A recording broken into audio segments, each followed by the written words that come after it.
Cap à présent sur l'île de la Réunion, une des rares terres du monde à avoir été totalement vierge et inhabitée avant sa découverte. Les vestiges ici rappellent une histoire violente, celle d'une ancienne colonie sucrière.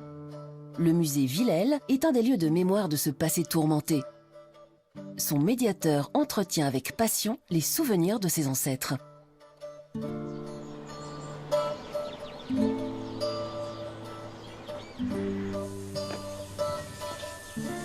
Quand on dit que c'est un hôpital, il n'y a pas de lit. Ils sont à même le sol et ils sont entravés. Il n'y a pas de médicaments. Il n'y a pas de médecin, il y a une infirmière. L'infirmière est une esclave et elle est là pour préparer une tisane, mais surtout pour déclarer tel est mort hier soir. C'est là où ils vont terminer les dernières heures, voire minutes de leur vie.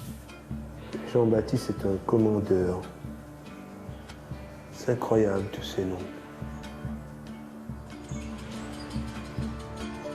Patrick Coucan est le guide emblématique du musée Villèle.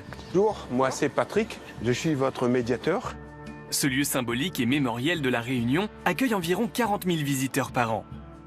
Ils peuvent découvrir une ancienne habitation sucrière et le passé esclavagiste de l'île. L'intervention de Patrick, ça serait peut-être moins chargé d'émotions, ça le rend beaucoup plus vivant et ça rajoute une émotion qu'il n'aurait peut-être pas eu, en tout cas pas autant sans lui. Pour les guider dans les dédales de l'histoire, Patrick a fait sien le métier de conteur. Une manière pour cet orateur passionné de rendre hommage à ses ancêtres. Vous avez là une pièce extraordinaire, ce buste qui est tout en bronze et de Jean-Baptiste Carpeau. Eh bien, il va couler sculpté dans du bronze la stigmate de la douleur. Malgré ces grandes souffrances, c'est tout un honneur, moi, descendant, de me retrouver ici. Je suis à ma place, je suis un médiateur de l'histoire de mes ancêtres, de l'histoire de l'île de la Réunion.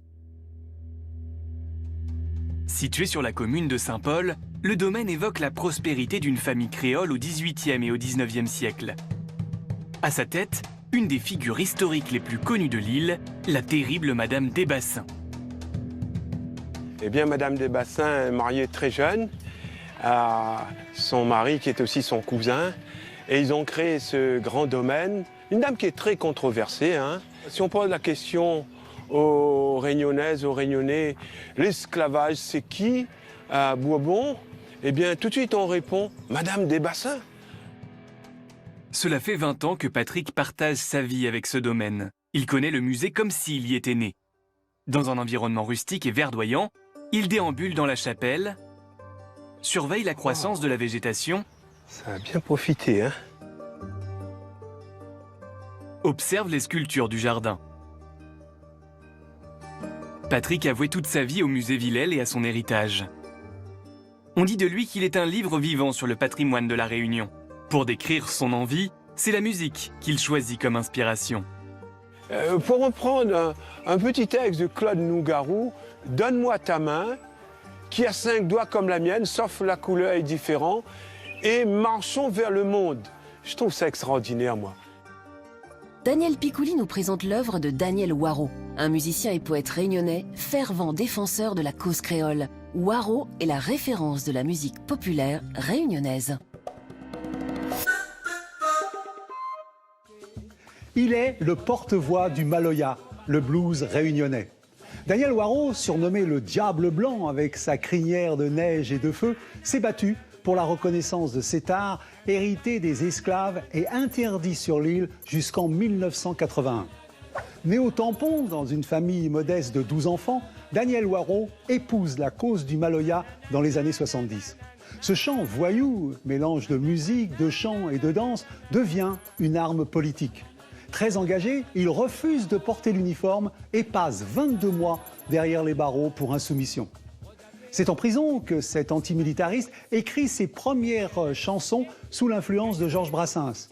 Il devient l'étendard de l'identité et du métissage réunionnais.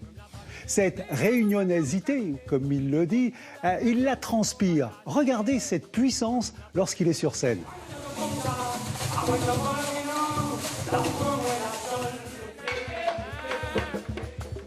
Son dernier album, Tintout, est sorti en février dernier. Avec plus de 40 ans de carrière au compteur, Waro est la star des kabars, ces grands rassemblements musicaux consacrés au Maloya. Il exporte ce chant à l'international et se produit dans le monde entier. Sa plus belle victoire, l'inscription du Maloya au patrimoine culturel immatériel de l'humanité par l'UNESCO en 2009.